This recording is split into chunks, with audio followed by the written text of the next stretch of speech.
Good afternoon, ladies and gentlemen.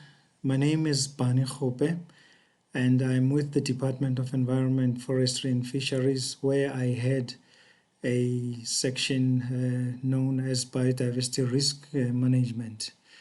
So today I was asked to talk to you about ecosystem-based adaptation in South Africa, basically to share with you our program of activities and also look into how the business sector can get involved, as there's plenty of opportunities, we believe.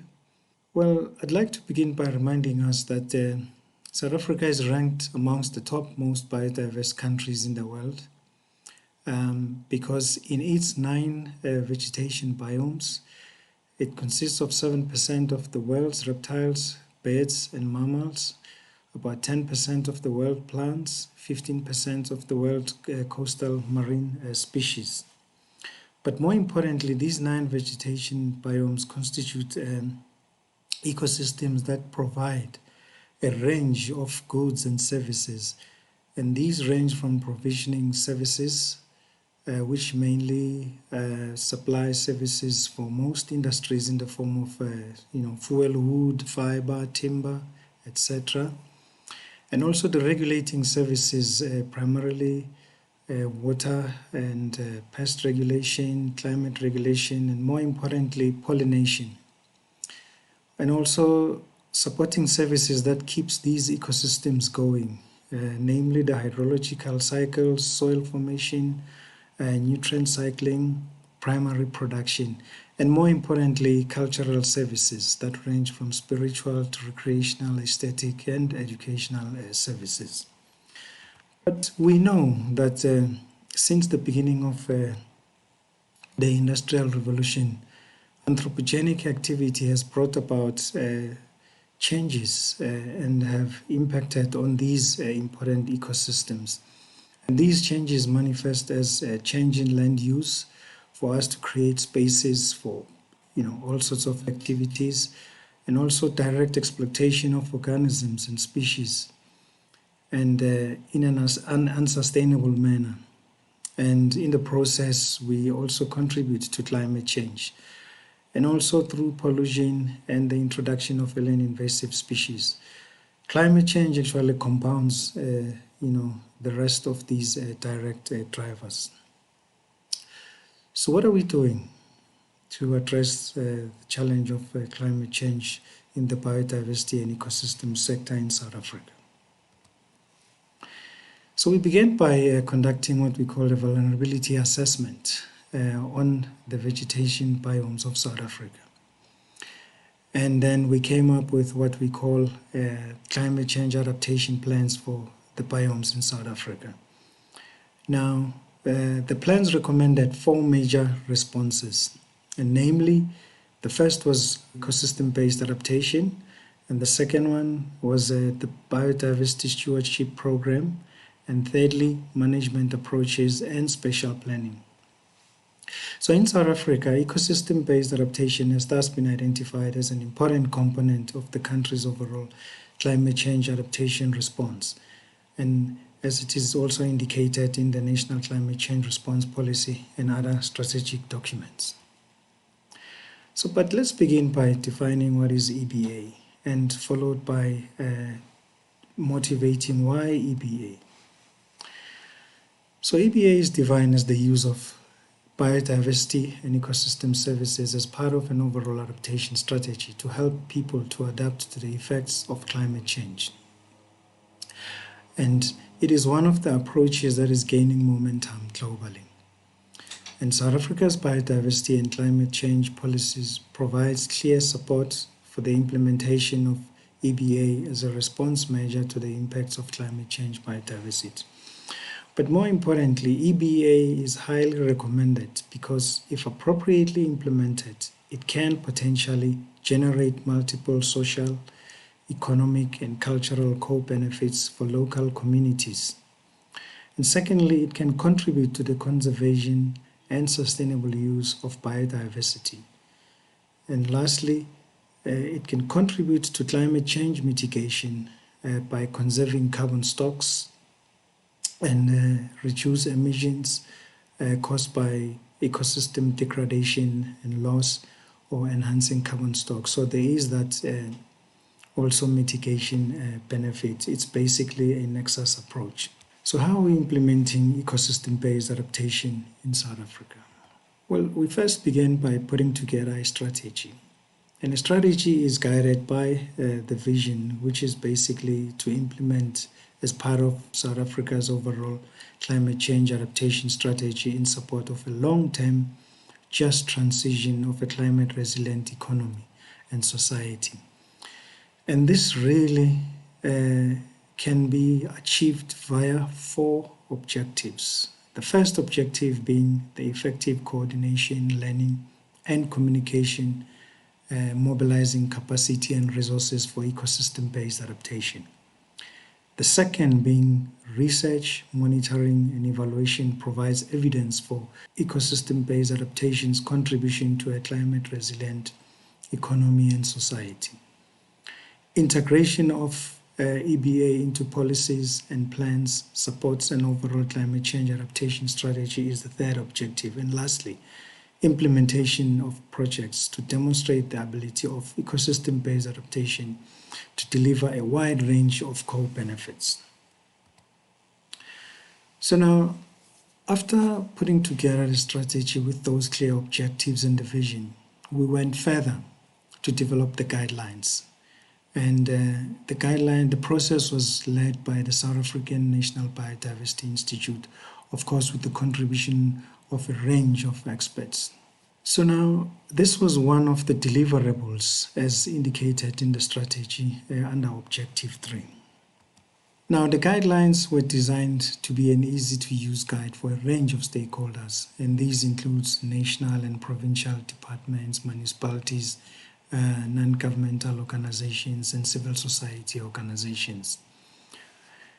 And they provide clarity on the scope of ecosystem-based adaptation, the principles that define it, the criteria for identifying appropriate ecosystem-based projects, and more importantly, modalities of implementation and monitoring of its effectiveness. And lastly, which is also very important, the safeguards to maximize the chances of successful outcomes. So now, there's several guiding principles, and these principles basically remind us that EbA, or ecosystem-based adaptation, strives to promote resilience and functional ecosystems to ensure and enhance ecosystem services by incorporating indigenous biodiversity and ecological infrastructure in its implementation. Secondly, it strives to support human adaptation to climate change and climate variability, and it also strives to reduce human vulnerability through building socio-economic resilience. And thirdly, it's also flexible, integrative, and promotes transdisciplinarity and multi-sectorality throughout the project life cycle. And lastly, it strives to achieve maximization of co-benefits and synergistic outcomes. In addition, the ecosystem-based adaptation projects or programs should be participatory. That's very important, and inclusive and transparent. Should be knowledge and evidence-based as informed by the best available science and robust indigenous and local knowledge. And lastly, it should be cognizant of scale, scalability, and replicability. So, in terms of the safeguards, it is important that all EbA projects should be in line with the appropriate national environmental law and regulatory frameworks, as well as international agreements and conversations that South Africa is party to. So what it means is that these must have a robust monitoring and evaluation system. It must also promote fair and equitable access to benefits, promote active participation of local communities, respect the rights of local communities, promote transparent governance, not result in unsustainable resource use, nor increase drivers of climate change. Be built on best available science and indigenous knowledge. That is very crucial because the space that we are in, actually, the foundation is the science. And lastly, not result in the degradation of natural habitat, loss of indigenous biodiversity, and the introduction of invasive species. So what we see now in front of us here is one of the templates contained in the EbA guidelines. So there's a number of templates that are specifically designed for different stakeholders. So this one is specifically looking at a potential funder or prospective funder. So there's another one that is designed for a researcher. There's another one that is designed for, policy makers. So if we look at this one, it clearly guides you. So there's a number of either questions or statements that will really guide you to say, for instance, if I'm a new funder, it sort of points me to box 1 specifically. And there's more information there in terms of what are the cornerstones that this, as a funder, that I should make sure that those cornerstones are met as per the guidelines. And also existing non-EbA funder as well.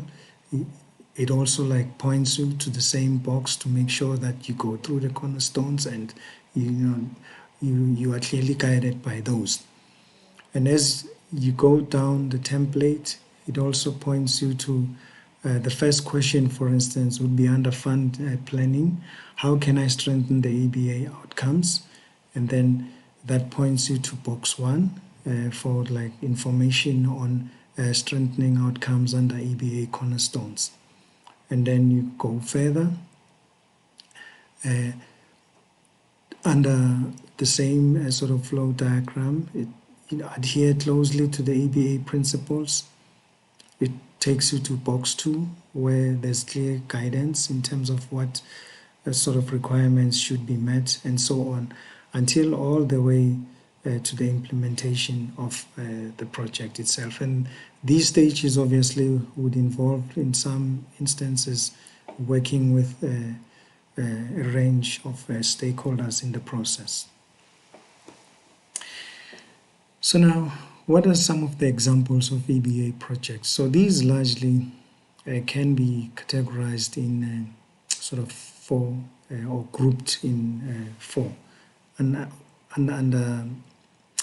the first would be sustainable management of ecosystems, which is basically aimed at improving the ability of communities to adapt and enhance livelihoods whilst building resilience against climate-induced drought and flooding. The second really is sustainable water management, whereby river catchment areas, floodplains, and their associated vegetation are restored and managed to provide water storage and flood regulation services. The third is around the theme of disaster risk reduction interventions, whereby restoration of coastal habitats such as coastal dunes, wetlands, can be a particularly effective measure against climate-induced storm surges and coastal erosion. And lastly, restoration of floodplain forest and coastal mangroves aimed at providing storm protection and form safety barriers against climate-induced natural hazards. So what we have here basically is a table that gives us the different types of EbA projects currently under implementation in South Africa. At the top row and across, you have projects that are implemented by different entities or different stakeholders, if you like. And these are in pursuit of certain benefits which are described. For instance, if we take the case study 4, that is highlighted in the red box, it's implemented by private sector entities. And the name of the project is, it's called WWF Water Stewardship Model for Ndabelenga and Lalelani Ecological Restoration. So the EbA measure there is restoration and maintenance of ecological infrastructure in a mixed use landscape. And the area of implementation is in the Western Cape, fruit and wine production location. So then, what is the climate adaptation function there? It's basically increased resilience in water services in a region that is predicted to become warmer and drier over time. And the environmental benefits that will emerge from that is conservation of the Cape Floral Kingdom, reduced erosion and clearance of alien invasive species. And the benefits are basically employment and scale development opportunities, increased water services to downstream urban economies in a region under water stress. So you get a range of these projects really on the different types of landscapes, and these offer like a range of opportunities to get involved, either as an investor or as a funder. You would become the person who gets involved in setting up the projects, and the project as it develops, it opens up opportunities hopefully for financiers to invest. Now, are there opportunities for private sector to get involved? So last year we launched what we call the Ecosystem-Based Adaptation Community of Practice in South Africa. And it is the first of its kind in Africa, and but there's several others across the world, for instance, in some European countries, South American countries, and so on, and Asia mostly. So what is the purpose of the Ecosystem-Based Community of Practice? Well, it's a platform basically to share the best practices, lessons learned, success stories, guidelines, and approaches where we test methods, tools, and innovative ideas to improve implementation of ecosystem-based adaptation in South Africa. Secondly, it's a platform that we utilize to establish partnerships and build a member capacity for strengthening discourse and practices on ecosystem-based adaptation. And thirdly, to facilitate the development of effective procedures and systems to collect, reflect on, and synthesize and share information from a wide range of sources, that is internal to external, local and global. Because these community of practices get to meet at some point and exchange ideas also. And lastly, to identify funding opportunities and share knowledge on financial sourcing. This is an area where we are working together with a number of stakeholders to start looking into developing innovative finance mechanisms, and also how we can basically sort of attract private sector investment in the area of ecosystem-based adaptation. So the workshop that we had last year, it was attended by national, provincial and local government, public entities, research institutions, non-governmental organizations and funding agencies. What we were missing in the room really is private sector, although there were one or two which were mainly landowners. But seeing that it was the launch last year of the ecosystem-based community of practice, this opens up an opportunities because it's an annual event. And as I speak now, we are preparing to host one, hopefully later in the year when the COVID-19 situation has hopefully dissipated. And so at the last year's Community of Practice launch, what we looked into several thematic areas.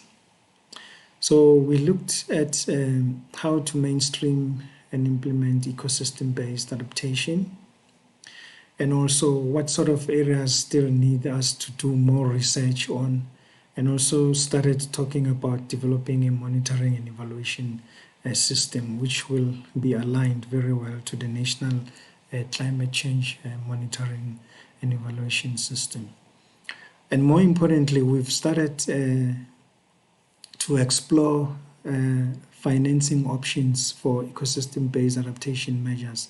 We've just actually are drafting a report from sort of roundtable discussion that we had with some stakeholders on innovative financing for EbA. And this will be taken further into the next community of practice for further discussions and refinement and so on. And it's one of the reports that we hope to engage with the private sector going forward through the NBI, to solicit inputs as well as look at how to package, opportunities for the private sector at large. And we also looked at some case ecosystem-based adaptation case studies and started to talk about what sort of tools will we need that will facilitate the smooth implementation of ecosystem-based adaptation across the country by a range of stakeholders.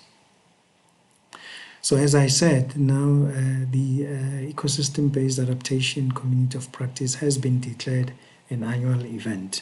So this opens up an opportunity now for us to collaborate henceforth. I've also selected a few reading material just to indicate some of the products we've churned out over the past year or two. We now have a newsletter that comes out annually, and we want to hopefully make that every maybe 6 months or quarterly if possible. And also we have documented a number of case studies which will give you a sense of where these implemented and what sort of projects and what scales across the country. There was another piece of work which is an excellent piece of work that was done in South Africa, funded by the GIZ, which looked at entry points for mainstreaming ecosystem-based adaptation. And all of these can be accessed via these links that I've shared with you here. But we are also happy to send you some of them, the ones that are not so large, to go through the emailing system. And I'd like to thank you, ladies and gentlemen, for your time.